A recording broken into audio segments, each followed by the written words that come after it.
Hi everyone, welcome to the Highlights from Ukraine podcast, your daily audio summary of the latest news reported in the Ukrainian media. My name is Artem, and here is the news. For 529 days, Ukraine stands strong against the forces of the Russian invasion. Yesterday, Ukraine marked Air Force Day. President of Ukraine Volodymyr Zelensky congratulated all pilots and anti-aircraft gunners specialists who provide the technical side of Ukraine's aviation and air defense. This is the day of true Ukrainian heroes who save lives and protect our cities and villages from Russian terror against all odds, said the president. He informed that last week alone, Russians have already used 65 different missiles and 178 attack drones against Ukraine, including 87 Shaheds. The Air Force managed to shoot down a significant number of them. During the celebration, Volodymyr Zelensky stressed that Ukraine destroyed the cult around Russian Kinzhal hypersonic missiles, with which Russia was trying to intimidate not only Ukraine but the whole world for a long time, reports RBK Ukraine. He informed that during the full-scale Russian invasion of Ukraine, Ukrainian pilots have conducted 14,000 combat flights and shot down over 3,500 Russian aircraft, helicopters and missiles and over 2,000 Russian combat drones. The president presented members of the Ukrainian Air Force with state awards. The second day of the Ukraine Peace Formula Summit took place yesterday in Saudi Arabia.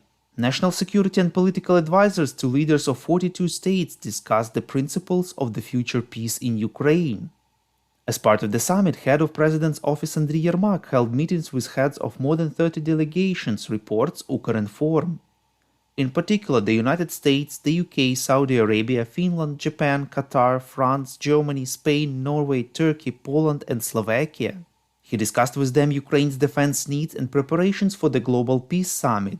Financial Times informed that European officials believed that China's participation in the meeting had been constructive, reports Ukrainska Pravda. It signaled that it is willing to attend further international talks on resolving the war in Ukraine. The Financial Times said that Jeddah meeting concluded without concrete developments. Though China's presence was seen as a breakthrough for Kyiv and became the focus of the event among participants, particularly since China declined to attend similar talks in Copenhagen several weeks ago. Kremlin spokesman Dmitry Peskov said that Russia does not want any other Ukraine's territories except for those that were legally included in the Russian constitution, reports Channel 24. In a comment to the New York Times, Peskov said that Moscow wants to control the southeastern regions of Ukraine, Kherson, Zaporizhia, Lugansk and Donetsk, which were proclaimed part of Russia last year. He didn't mention Crimea, which was illegally annexed in 2014. Peskov also stated there are currently no grounds for a peace agreement with Ukraine and Russia will continue the war for the foreseeable future.